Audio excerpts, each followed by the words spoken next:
fire spreading all around my room. My world's so bright, it's hard to breathe, but that's alright. Hush. Les gars, c'est Merzedebo, on se retrouve pour une vidéo react, on va réagir à Charlie Sedine. Je sais, j'ai une petite calvitie, pas besoin d'en parler, pas besoin de me vanner dans les commentaires, on n'en parle pas. Merci. Ce matin, les amis, j'ai envie de vous parler du biais des coûts irrécupérables. Très important. Alors, pour faire très simple, quand on a déjà dépensé du temps, de l'énergie ou de l'argent dans quelque chose, on a beaucoup de mal à l'abandonner, même si le mieux serait d'arrêter. Un exemple. Les gars, c'est pas parce que vous avez investi par exemple dans je ne sais pas quel projet en crypto-monnaie et que voilà, il y a une chute et que vous pensiez que, par exemple là on pensait qu'il allait avoir un bull run, peut-être qu'il y en aura un, peut-être qu'il n'y en aura pas. Mais des fois, il faut savoir se retirer. Quand tu ne crois plus au projet, quand tu ne crois plus que ça va monter, il vaut mieux retirer plutôt que encore creuser son déficit. Concret. Un investisseur qui a mis par exemple 10 000 $ dans une crypto-monnaie. Si cette crypto-monnaie ne performe pas du tout, c'est un échec complet et qu'il affiche un petit moins 70%, et ben il est parfois plus rationnel de couper ses pertes et de réinvestir dans un actif plus prometteur. Mais émotionnellement, c'est très dur d'admettre qu'on s'est trompé. Alors qu'est-ce qu'on fait? On s'entête. On peut également se trouver dans une situation et on va se dire ça va forcément remonter. Même si le projet a perdu tout élan, on se rassure en se disant que le marché finira bien. C'est ça les gars, faut pas penser comme ça. Faut pas se dire, dans tous les cas, perdu pour perdu, je laisse. Tant pis, c'est pas grave. J'ai déjà perdu 7 000 €. Qu'est-ce que je m'en fous en fait de perdre 3 000 € en plus. Sauf que ces 3 000 € là, si vous les retirez, ça se trouve vous allez pouvoir récupérer votre gain avec ces 3 000 € au lieu de les perdre bêtement. Bien par se retourner. Parfois c'est vrai, oui, parfois c'est vrai, mais parfois c'est pas du tout le cas. Un autre exemple pour appuyer ce que je dis, c'est on voit des personnes qui persistent dans une thèse invalidée. Je m'explique. On a fait plein de recherches avant d'acheter, on a lu le white paper, on a suivi les développeurs, on a vu tout un tas de vidéos sur YouTube, on a lu des articles, etc. Si la réalité prouve que le projet ne tient pas la route, il y a certaines personnes qui continuent malgré tout. Pourquoi? Parce qu'on a investi tellement de temps, tellement d'énergie qu'on veut pas reconnaître notre erreur. Maintenant, C'est vrai, c'est pas parce que tu as mis du temps, tu as analysé le projet, tu t'es renseigné, t'as passé du temps, énormément de temps, et tu as investi de l'argent du coup, que bah voilà, le projet ne fonctionne pas, le projet ne fonctionne pas, il faut savoir admettre et il faut savoir passer à un autre projet. C'est pas grave, il y aura d'autres opportunités. Celle-ci n'était pas viable, passe à une autre.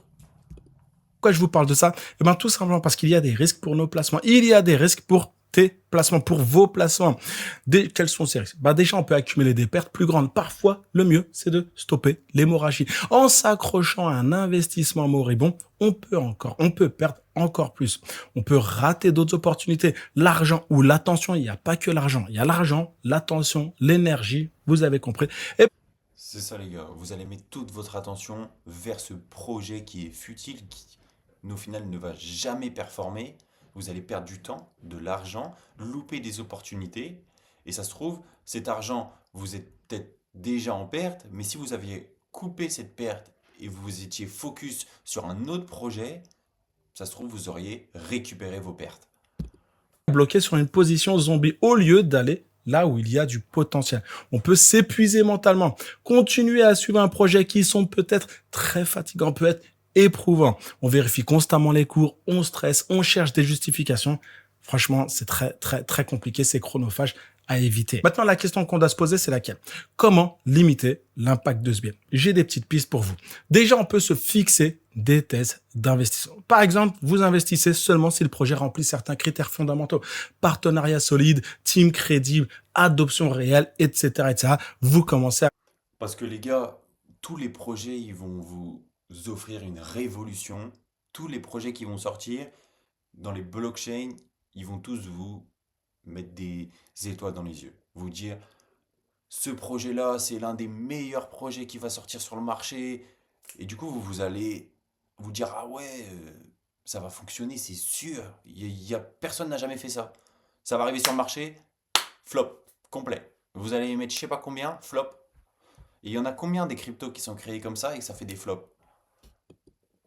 Et si ces critères ne sont plus remplis, ben, faut vendre. Point final. On réfléchit pas, on s'attache pas. Une autre piste, on peut suivre des données chiffrées. Par exemple, comme pour d'autres biais, se baser sur des éléments concrets. Volume, capitalisation, roadmap respecté, etc., etc. Adoption, encore une fois, etc., etc. Et en faisant ça, L'adoption, c'est ultra important et la capitalisation, ça peut être un bon facteur d'analyse, mais attention. Attention quand même à qui a mis cet argent, d'où provient cette capitalisation. Parce que si c'est que un investisseur, enfin une institution qui a mis cet argent, ça peut être un contrôle du marché qui peut te faire perdre beaucoup d'argent quand même. ça nous aide à contrer l'attachement irrationnel. Autre piste, on peut chercher des avis opposés. Si vous êtes certain qu'une crypto-monnaie va exploser, allez lire des articles de personnes qui pensent le contraire. Ne vous limitez pas aux articles qui valident votre théorie. C'est contre-productif, vous allez y laisser des plumes. Ne vous limitez pas à votre propre bulle de pensée. Une autre piste, acceptez que perdre fait partie du jeu et encore plus en crypto-monnaie. Même les meilleurs traders, même les meilleurs investisseurs essuient. C'est ça les gars, tu peux pas tout en gagner. Ça c'est sûr et certain, tu peux pas gagner tout le temps à tous les coups, mais ce qu'il faut savoir, c'est limiter ses pertes. Il faut pas s'entêter. Ça fonctionne pas, tu te casses, tu vas dans une autre. Tu as perdu 2 000 euros, peut-être que dans le prochain investissement que tu vas faire, tu vas en gagner 3. Alors que si tu restes, tu t'entêtes dedans, ça se trouve, tu vas perdre tout ton capital. Et c'est bête. Parce qu'au final, après, tu n'auras plus rien à investir.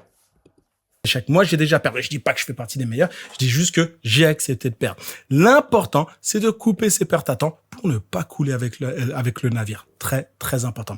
Le plus dur dans ce biais-là, c'est de reconnaître qu'on s'est trompé et on n'aime pas ça. On n'aime pas admettre nos échecs. Mais quand on comprend que le temps... Un petit tips, si vous voulez, entre guillemets, sortir de votre projet, mais voilà, comme votre projet vous tient à cœur, retirez votre argent, mais retirez pas tout.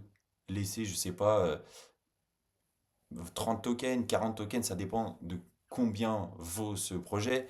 Mais au moins, vous vous retirez de ce projet, vous laissez quand même des billes dedans, parce que si demain ça explose, vous ne serez pas là à vous dire, si j'avais su, je serais resté dedans. Au moins, tu auras toujours des petites billes dedans. Laisse des, des choses dérisoires. Genre, ouais, 10 tokens, 20 tokens, c'est pas grand chose. Mais demain, je sais pas, il vaut 1 euro, il monte à 100, ça te rapportera quand même de l'argent. Quand on comprend que l'argent déjà engagé ne doit pas dicter nos décisions futures, on agit plus sainement en investissement. Voilà pour le conseil du jour les amis, j'espère que vous avez apprécié, j'espère que ça vous sera utile. Si c'est le cas, n'hésitez surtout pas à liker la vidéo. Sa vidéo, elle était pas mal, vraiment. Faites très attention à votre investissement, c'est ultra important. Vous ne laissez pas diriger par vos émotions. Mettez en commentaire si vous avez kiffé cette vidéo et nous on se revoit dans la prochaine vidéo. Allez.